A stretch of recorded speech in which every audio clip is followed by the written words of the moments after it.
He didn't mean to strike her, but the sound of his hand meeting her cheek echoed through the grand hall of Dustwater Manor like thunder after a prayer.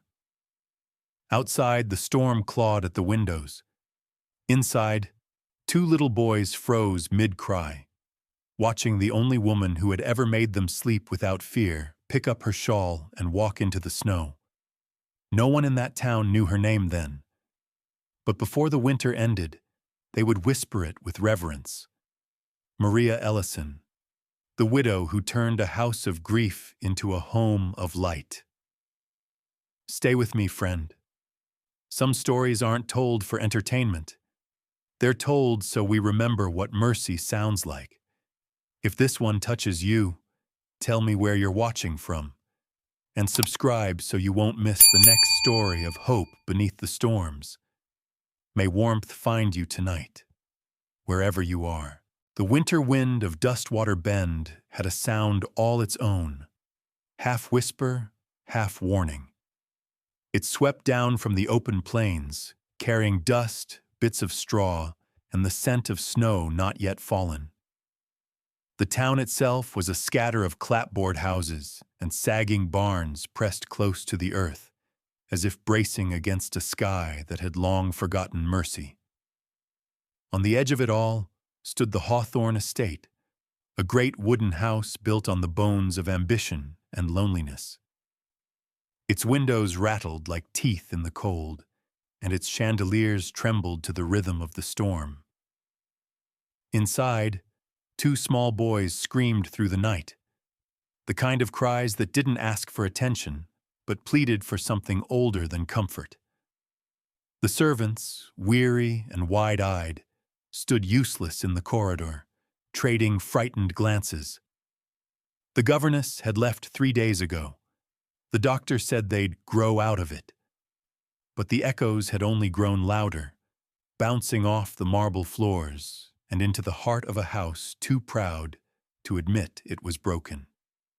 By dawn, a wagon creaked into Dustwater Bend, wheels cutting through frozen mud. The driver, wrapped in a wool coat stiff with frost, turned to the passenger beside him.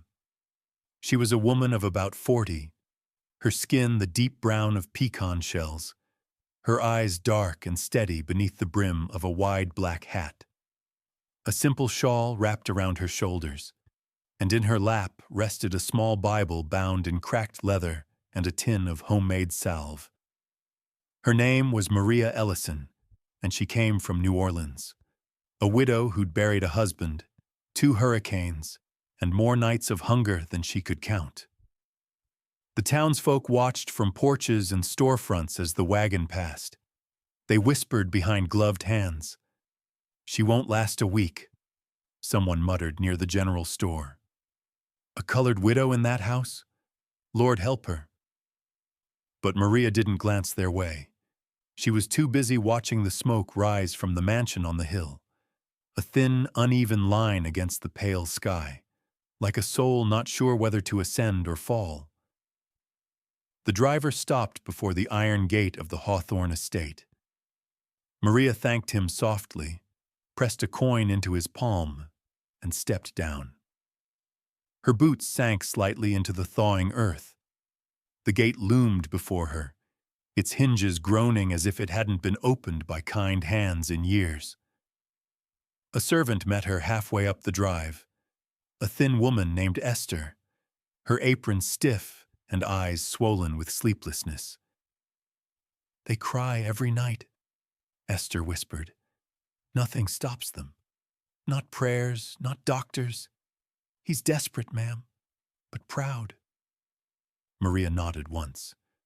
"Pride is just pain that forgot how to speak," she said, and followed the woman inside. The Hawthorne mansion smelled of old oak and newer grief. Paintings of dead ancestors stared from the walls, all oil and solemnity.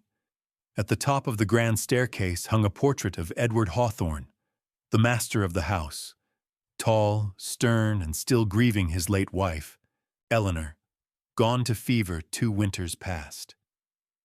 Now he was 45, weathered by sun and guilt, a man whose hands could break a horse yet trembled before his children's sorrow.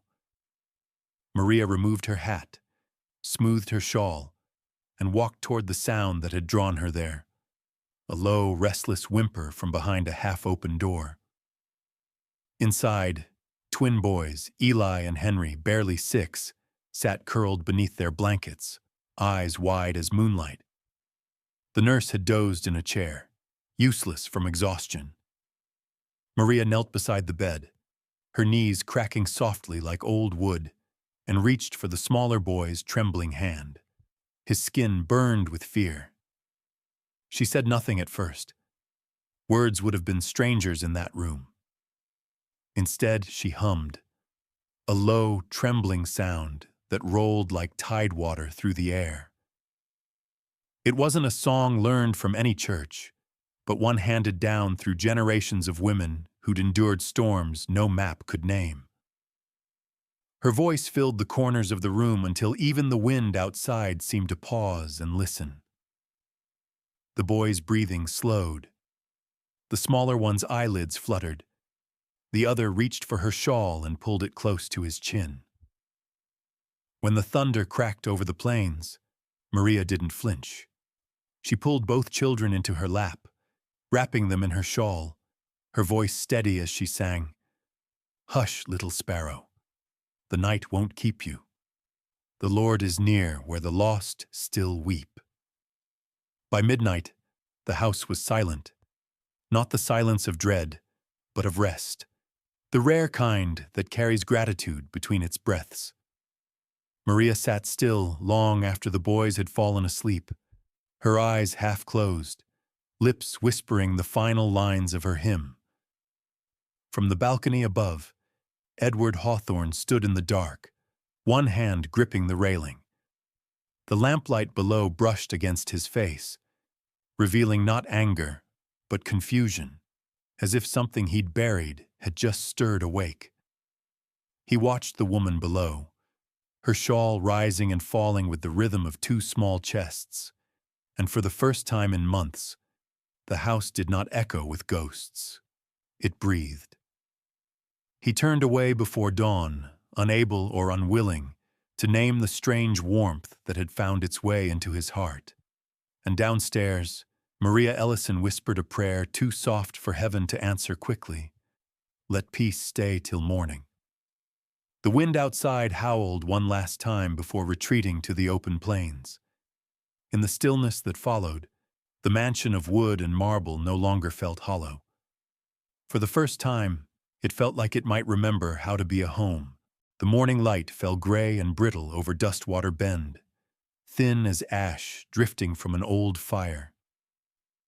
Inside the Hawthorne estate, the hush that had once felt sacred now carried the tension of something too quiet, too fragile to last. The walls, still warm from last night's peace, seemed to hold their breath as the master of the house descended the stairs, his boots striking the wood like a warning. Edward Hawthorne's eyes were shadowed from sleeplessness. Guilt had a way of turning into anger when a man refused to name it. He paused before the children's door, hearing the soft rhythm of their breathing. For the first time in months, his sons were sleeping, no cries, no shivering. But when he pushed the door open, the sight before him shattered the fragile calm like glass under a hammer. Maria Ellison sat on the floor beside the bed, her back against the wall, head tilted in exhausted sleep. Her shawl was draped across both boys, and one of her hands rested lightly on little Eli's chest, as if to remind his lungs to keep breathing. The faint glow of the oil lamp caught the tear tracks dried on her cheeks. Edward's throat tightened. For a fleeting second, he saw not insolence, but mercy, a tenderness he'd long forgotten how to give. Then pride took hold, as quick and violent as a prairie wind. He stepped forward, voice breaking into thunder. "How dare you!" The words hit the air before reason had a chance to breathe. Maria stirred, startled but calm, blinking into the harshness of his stare. Edward's rage burned brighter at her silence, at the composure that made him feel small. The slap came before thought could follow, a single sharp crack that echoed against the nursery walls. Time stood still. The boys didn't wake. They only shifted in their sleep, sighing softly as if the storm had moved outside again. Maria didn't cry. She straightened slowly, the crimson mark already rising on her cheek, and met his gaze with eyes steady and dark as riverstone. "You hit the wrong ghost, Mr. Hawthorne," she said quietly. Her voice was low but unshakable, like something forged in fire long before he was born. She gathered her shawl, folded it once, and wrapped it around her shoulders. Then, without a word more, she opened the door and stepped into the hallway, where the cold from the open windows met her like judgment. Edward didn't move. The echo of her words lingered, heavy as smoke. When the front door closed, the sound seemed to pull the air out of the house. The silence returned, but this time it was the silence of shame. He sank into the nursery chair, staring at his trembling hands. The veins stood out blue and stark. The wrong ghost. The phrase gnawed at him like an old wound reopened. Somewhere in the hall, the wind moaned through the cracks, carrying with it a faint trace of the hymn she had sung the night before. Outside, snow began to fall again, thin, restless flakes twisting in the air. Edward found himself at the window, watching her figure move down the long path toward the gate. Her steps were slow but certain, leaving behind two faint trails in the white, soon to be erased by the storm. By dawn, she was gone. The next morning came pale and merciless. Edward stood by the hearth in his study, coat unbuttoned, shirt wrinkled as if he'd fought something in his sleep and lost. The fire had died sometime before dawn. On the mantel lay a folded piece of paper, tucked beneath the edge of a candle holder. The handwriting was neat, deliberate, the kind of script that didn't tremble even when the heart did. He unfolded it, and the words stared back like a mirror he didn't want to see. "If you can't stay for them, don't drive away the ones who will." For a long moment he didn't breathe. Then, as if to quiet the ache those words stirred, he struck a match and held it beneath the paper. The flame caught quickly, curling the edges into black lace. But when the fire reached the heart of the sentence, something inside him recoiled. He crushed the paper between his fingers, smothering the flame halfway. The ink smeared into a blur of ash and guilt. The smell of burnt paper clung to his hands. He sat at his desk, staring at the half-burned note, until the faint sound of footsteps outside the window drew his eyes upward. Through the frost-laced glass, he saw his sons trudging across the frozen yard in their nightclothes. Their small figures looked fragile against the snow, breath turning to mist as they cupped their hands around their mouths. "Maria," they called, voices trembling like the wind through the cottonwoods.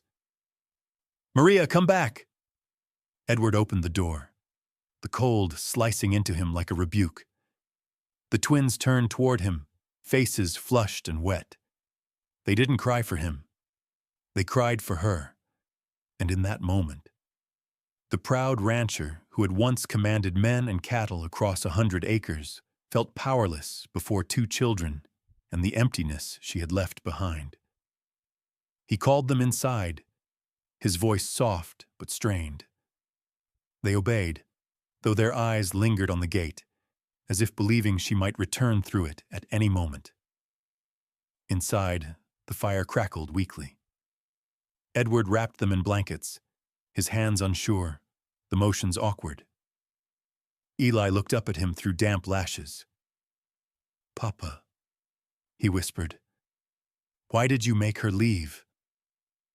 Edward couldn't answer. He only stared into the fire until the boy turned away. Outside, the wind carried the sound of something distant, perhaps the faint clatter of a wagon wheel far down the road, or perhaps just the echo of what was gone. He didn't know, but he felt, with a certainty that chilled him more than the storm, that the warmth she had brought into that house might never return. He rose, walked to the mantel, and placed the half-burned note inside the drawer of his desk. For the first time in years, he whispered a prayer, quiet, halting, and unsure whom it was for. By the time the sun rose over Dustwater Bend, the whispers had already found their way into every corner of the town. Whispers in Dustwater moved quicker than the wind, curling through saloon doors and over church pews, soft enough to sound like pity, sharp enough to draw blood. The colored widow got struck, they said, and sent away before the snow melted. No one said Edward Hawthorne's name aloud, but every glance toward the ridge where his house stood carried it. At the general store, old Mr. Deacon, thin as wire, with a voice like cracked cornmeal, spat into the dirt and muttered, "Pride's one thing, cruelty's another." But Dustwater had a way of forgiving its rich faster than its righteous. By noon, the talk had already turned to cattle prices and bad roads. Only a few women, hanging laundry along the line, still paused to look toward the hills and wonder where Maria Ellison had gone.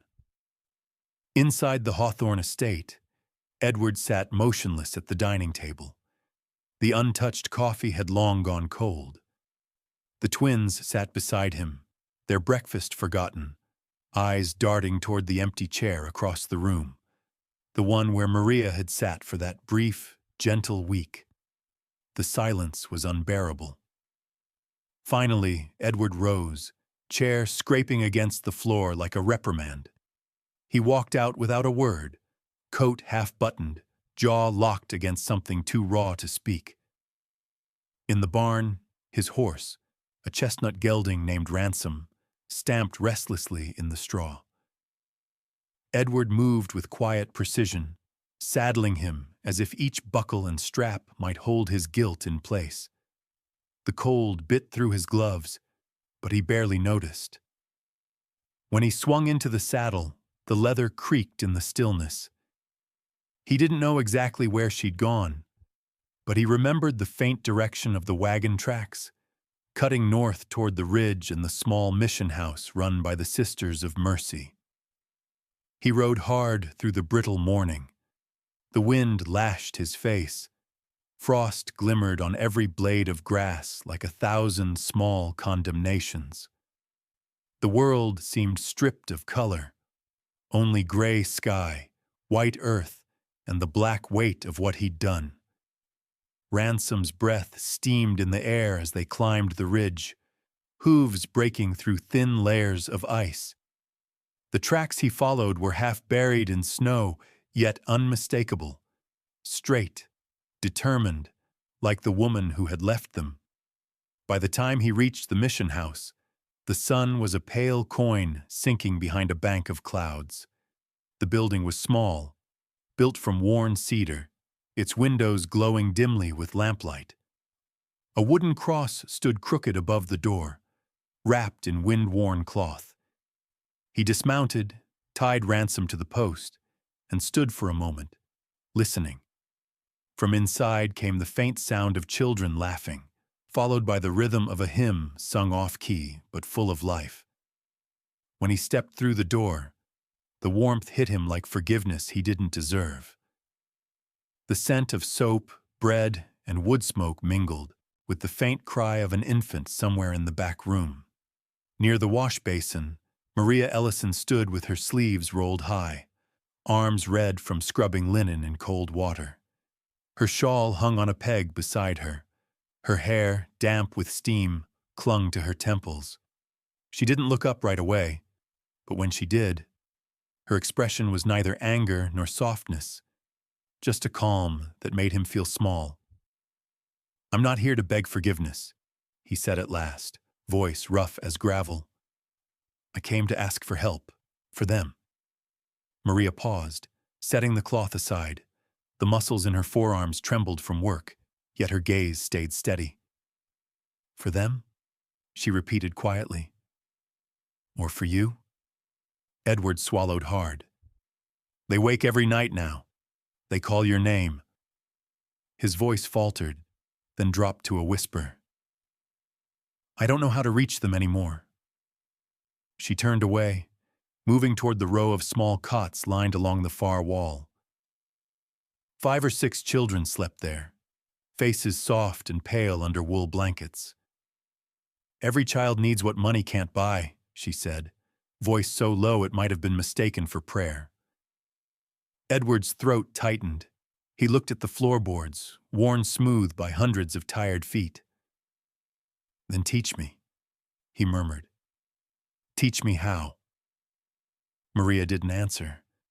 She bent to tuck a blanket around a sleeping girl with a missing shoe, fingers gentle, practiced. For a moment, her face softened, just enough to remind him of the night she'd held his sons as the storm raged outside. But when she stood again, her eyes no longer sought his. He removed his gloves, kneeling beside the stove where the smallest child lay wrapped in burlap. He reached out instinctively, adjusting the blanket, clumsy but careful. The motion startled him. It had been years since his hands had done anything tender. Maria noticed. A flicker of something crossed her face, but she said nothing. The wind rattled the door, and in that sound, Edward heard the echo of his own shame fading slowly into something else. Humility, perhaps, or the first hint of repentance. When he finally stood, the room seemed smaller, warmer, and unbearably alive. Thank you for letting me see this, he said quietly. You don't owe me anything. No, Maria replied, still without looking at him. But they do. And for their sake, I won't shut the door if you ever decide to knock. Edward nodded once, his eyes glistening from more than just the cold. He placed his hat over his heart, bowed slightly, and stepped out into the dim light.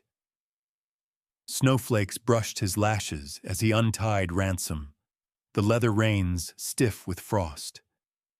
Before he mounted, he turned once more toward the mission house. Through the window, he could see Maria's silhouette bending over a cradle, her movements steady and sure, like someone who'd learned that love didn't need to be loud to be strong. He rode away without looking back again. The wind rose behind him, carrying the faint echo of children's laughter, mingled with the low hum of a hymn that seemed older than sorrow. Inside, Maria stood still for a long time after he left. Then she turned to the gray-haired mission keeper, Sister Alma, a small woman with kind eyes and a limp from an old fall. If he comes again, Maria said softly, tell him I'll listen. She paused, her gaze drifting toward the frosted window where his tracks were already fading. If he listens first. The sister nodded, understanding more than words could say.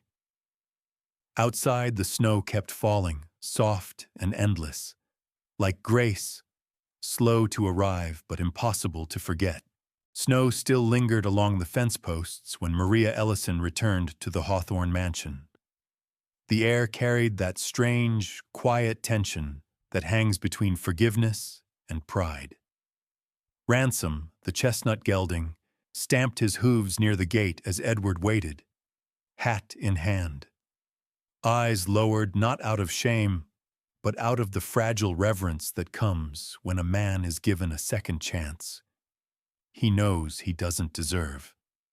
Maria stepped down from the wagon slowly, her black shawl fluttering in the cold wind like a flag raised for peace, but not surrender.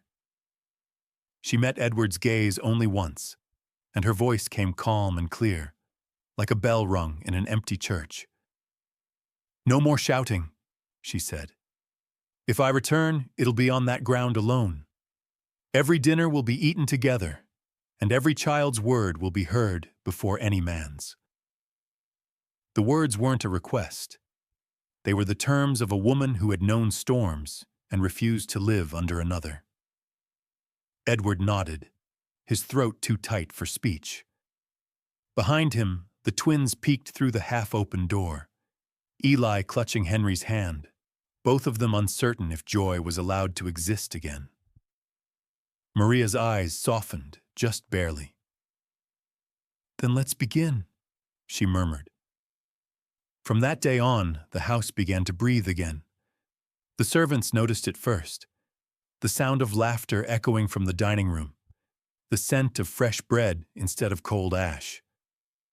At the table, Maria made them sit together, her hands folded between the twins, her voice gentle but firm. "You may eat," she said each evening, "but first, tell the day what you are thankful for." At first, the boys stumbled, muttering about horses or pie, but soon their words grew bolder. Thankful for the wind, for the dog down the lane, for their father's quiet smile. The townsfolk, of course, had their opinions. They always did. "The widows turned the master into a schoolboy," someone laughed at the saloon, glass clinking against the bar. Others said Edward had lost his edge, that no man who let a woman tell him how to run his table could keep his land much longer. But Edward didn't argue, and for the first time in his life, he didn't feel the need to prove them wrong. At dusk, he would stand by the doorway, unseen, watching Maria and the boys as they knelt beside the fire. Her voice rose softly in prayer, not pleading for safety, but for courage.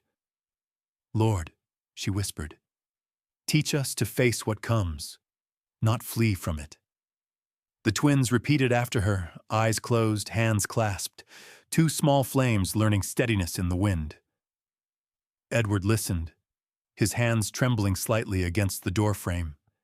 He realized how little he knew of love that required no permission, no bargain. It wasn't the kind of love he'd read about in sermons or contracts. It was quieter, deeper, something that made him feel both smaller and more human. Days slipped into weeks. Maria moved through the house with purpose, her presence neither soft nor stern, but steady. She mended curtains that had long hung crooked, taught the cook to season with patience, not haste, and insisted the children learn to feed the stray cat that lingered near the stables, a black tom with one torn ear whom she named Mercy. When she laughed, it came from deep in her chest, a sound that filled corners of the house that hadn't known joy since Eleanor's passing. Edward never forgot that his temper had cost her once, and so he learned to hold silence like prayer. When frustration rose, he would step outside, walk the perimeter of the property, breathe the cold air until the anger melted into humility. Maria noticed but never spoke of it. Their peace was fragile, but it was real, like a candle that refused to go out no matter how the wind pressed against the glass. Then, one afternoon, the sound of wheels crushed the calm. A black carriage rolled up the long drive, its lacquered frame gleaming under the pale winter sun. The horses were city-bred, tall and proud, their bridles shining with silver. The driver, stiff in his coat, jumped down to open the door. From within stepped Margaret and Charles Whitmore, Edward's in-laws, Eleanor's parents. They were figures of a different world. Margaret, elegant and thin as porcelain, dressed in a deep burgundy coat trimmed with fur, her silver hair pinned beneath a velvet hat. Charles, a man of 60 with sharp eyes and a cane more ornamental than useful, his expression carved from cold civility.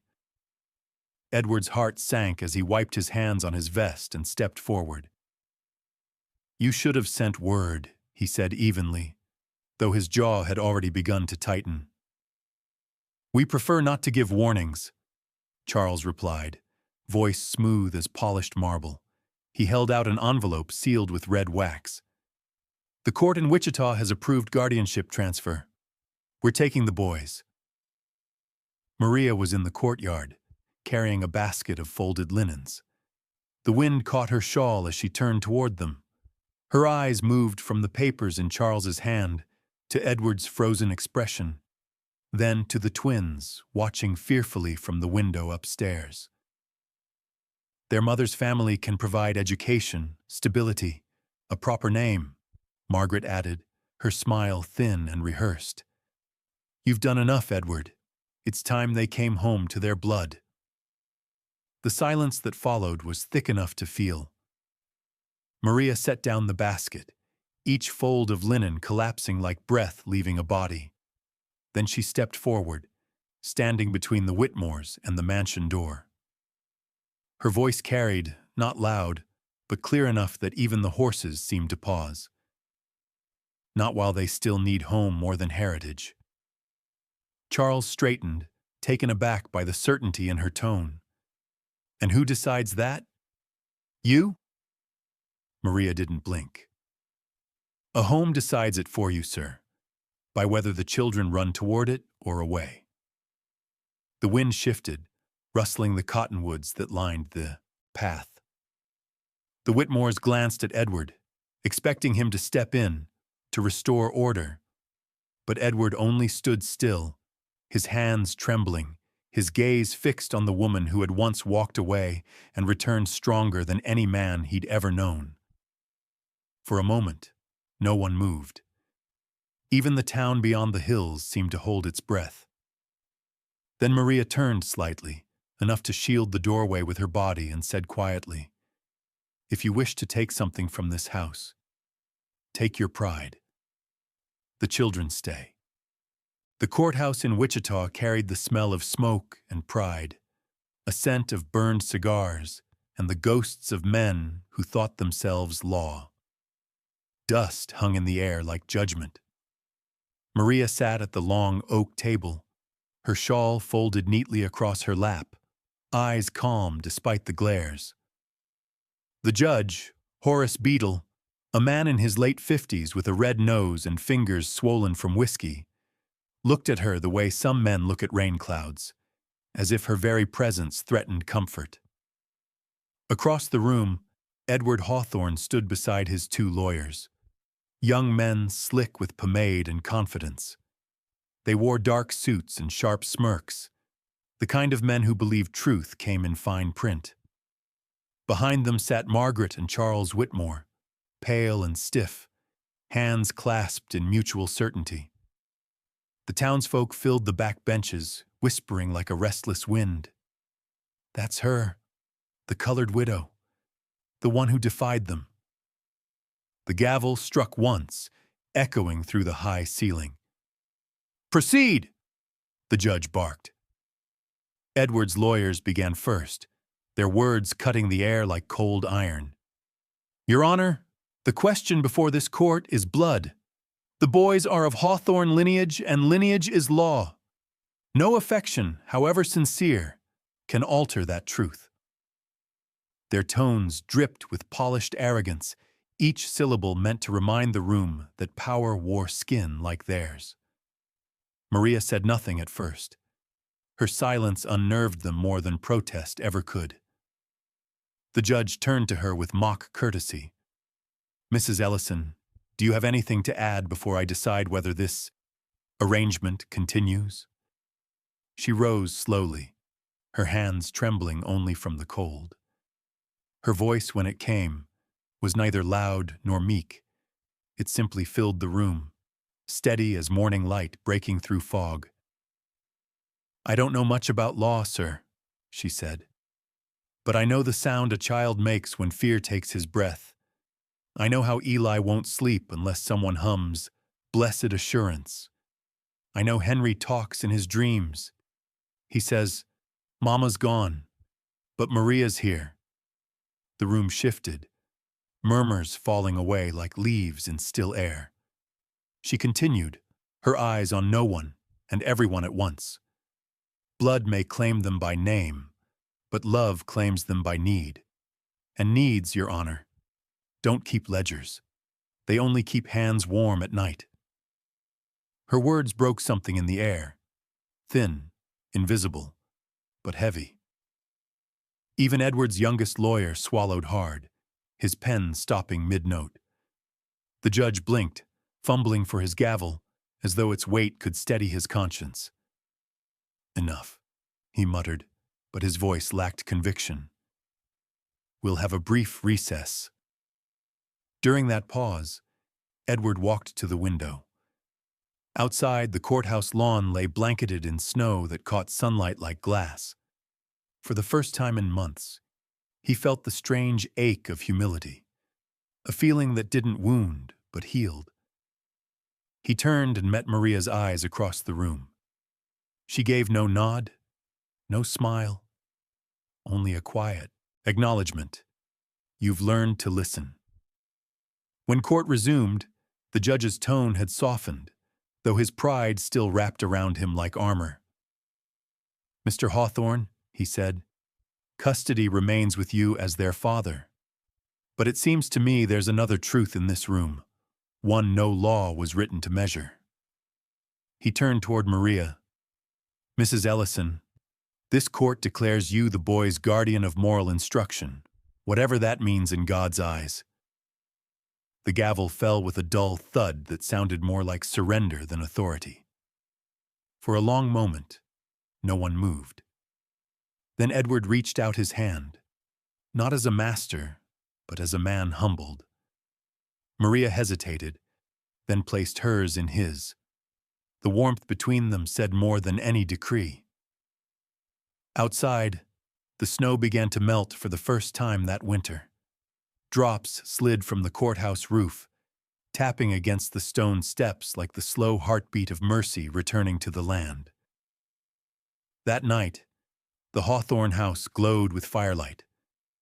The twins slept upstairs, their breathing soft and even. Edward sat beside the hearth, coat off, shirt sleeves rolled. The flames painted gold across his face, making the years of guilt look gentler somehow. Maria sat nearby, mending one of Eli's shirts, the steady rhythm of her needle matching the crackle of the fire. Edward's voice came low, roughened by something older than shame. You saved more than my sons, he whispered. Maria didn't look up. She smiled faintly, the corners of her eyes softening. No, sir. They saved the part of you that could still love. The silence that followed wasn't empty. It was full, like soil after rain. Edward leaned back, eyes closing, the weariness of years loosening its grip. Maria set down the mending and watched the fire dance. Outside, the icicles dripped steadily, one drop after another, marking the slow return of life. But peace, fragile as it was, trembled at the edges. Because even as they sat in that warm room, a figure on horseback approached through the thinning snow. The rider was Samuel Pike, a postal courier from Topeka, face red with windburn, uniform damp with frost.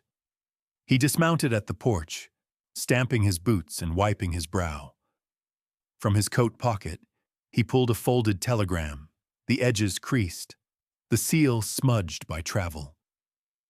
He looked at the note, then at the glowing windows of the house, hesitating before knocking. But duty was duty.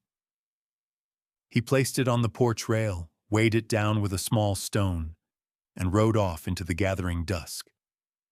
The telegram sat there, silent under the lamplight, its message stamped in black. From Topeka County Court. Subject: accusations filed against Maria Ellison, former caretaker. Inside, unaware, Maria hummed softly to herself, a tune older than sorrow, meant to keep the night kind. Scandal spreads faster than mercy on the plains. By morning, the telegram had made its way through every corner of Dustwater Bend, whispered beneath shawls at the bakery, murmured behind bar counters, repeated with relish by those who'd never forgiven the sight of a black woman holding her head high in a white man's world. "Maria Ellison," they said. "The widow's been found out. Stole from her husband's employer back in New Orleans." They spoke the lie as if it were gospel, and the prairie wind carried it farther than truth could follow. Maria stood on the porch that day, the telegram crumpled in her hand, her eyes quiet but not defeated. Snow had melted into thick mud, and the air carried the smell of thawing earth. A season changing, but not yet kind. Inside, the twins sat by the fire, their faces tense with confusion. Edward read the telegram once, twice, and again, his jaw tightening until the paper trembled. "It's a lie," he said, voice low but fierce. "And I'll prove it before this town forgets what decency means." By sundown, he was in the barn, saddling Ransom. Maria stepped forward, placing a steadying hand on his arm. "You don't have to fight for me," she said softly. "The truth will keep its own time." Edward met her gaze, eyes burning with quiet resolve. "No," he murmured. "The truth waits for no one. It needs someone willing to ride for it." He left before dawn. The trail to Topeka was long and cruel that time of year, the mud thick and the wind cutting. For 2 days, Edward rode through cold rain and broken fences, stopping only long enough to rest his horse. By the time he reached the city, the courthouse tower loomed like an old scar against the gray sky. He dismounted and entered the clerk's office, hat in hand, coat soaked through. The man behind the counter looked up, a thin, bitter face framed by mutton chop whiskers. His name was Silas Marin, once a supervisor for the company where Maria's late husband had worked. Now older, heavier, his eyes still carried that same sneer that had followed her for years. "You must be Hawthorne," he said. "You're wasting your ride. That woman's a thief, and now the papers know it." Edward didn't shout. He simply set his gloves on the desk, his voice steady as a blade. "I came for the proof, Mr. Marin, the kind that doesn't crumble under a coward's tongue." Marin laughed, but it was a brittle sound. She took from her husband's pay chest. Everyone knew it. Edward leaned forward, his gaze cold enough to silence the room. "Then you won't mind if I see the record?" For the first time, the man faltered. He fumbled through a drawer, pulling out an old ledger. The pages were brittle with age, edges yellowed, the ink faded. But tucked between 2 receipts was a folded note, its handwriting elegant and unmistakably Southern. The signature read, "Jebediah Moore, the same employer Maria had supposedly wronged." Edward read it once, his pulse pounding. To whom it may concern, Mrs. Maria Ellison took nothing that was not hers. She nursed me through fever when all others fled. Any debt owed is mine, not hers. May God grant her peace where this world did not. Edward exhaled, slow and sharp, as if he'd been holding his breath for years. When he looked up, Marin's face had drained of color. "You spread your poison long enough," Edward said quietly. "But I'll see it dies with you." By dusk the next day, he was back on the trail, wind snapping his coat, eyes fixed on the horizon. The sun bled gold over the plains, and in that light, the world seemed cleaner somehow, like the truth itself was riding beside him, unburdened and proud. At sunset, Dustwater gathered near the small schoolhouse on the edge of town. The air hummed with the murmur of curiosity and guilt. The same voices that had once whispered her downfall, now whispering her name again. Softer, uncertain. Maria stood at the door in her plain dress, chalk dust still on her fingers. Behind her, the twins stacked readers on their desks, peeking out through the window to see the crowd. Edward rode up, dismounted, and walked toward her, holding a single envelope. The crowd parted. No one spoke. Even the wind seemed to hush. He stopped before her and handed her the letter. "Signed by Jebediah Moore himself," he said. "You were never guilty of anything but kindness. This town owes you its peace." Maria opened the letter with trembling hands, her eyes scanning the words she'd waited years to see. Relief didn't come as tears. It came as stillness, like the first quiet moment after a storm breaks. She folded the paper carefully and looked up at him, her voice soft. "Peace isn't owed, Mr. Hawthorne. It's shared." The crowd lowered their eyes, shame and reverence mingling in the fading light.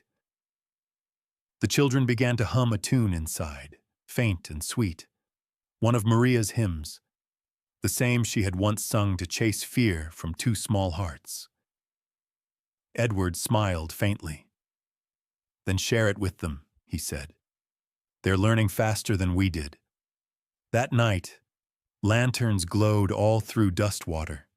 For the first time in memory, people spoke kindly of what courage looked like, not in a courtroom, but in a woman's quiet resolve to keep loving a place that hadn't always loved her back. Years later, when the town had grown into something gentler, the old Hawthorne estate became something new. A wooden sign hung above its door, carved by hand and weathered by grace. The Hawthorne Ellison Home for Lost Children. On the door was etched a single line that Maria herself had written before her passing. "Healing isn't final. It's persistent, imperfect, and bright." Visitors said the air around the house always smelled faintly of pine and soap.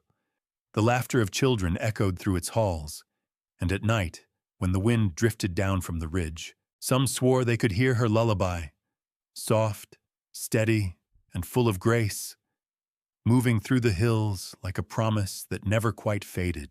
Sometimes, the storms we face don't come from the sky. They come from the hearts of people who've forgotten how to see goodness for what it is. But grace, real grace, doesn't shout, and it doesn't rush. It waits, it forgives, it rebuilds. Maybe that's what healing truly means. Not a single moment when everything is right again, but a long, gentle journey toward kindness. One act, one word, one soul at a time. And sometimes, if we listen close enough, we can still hear the echoes of that kindness. In laughter, in forgiveness, or in the quiet lullaby of someone who once believed we could be better. If this story touched your heart, take a moment to share where you're watching from, and tell me what it made you remember. And if you'd like to keep walking with me through stories like this, filled with hope, mercy, and second chances, subscribe, stay a while, and let's keep the lantern burning together.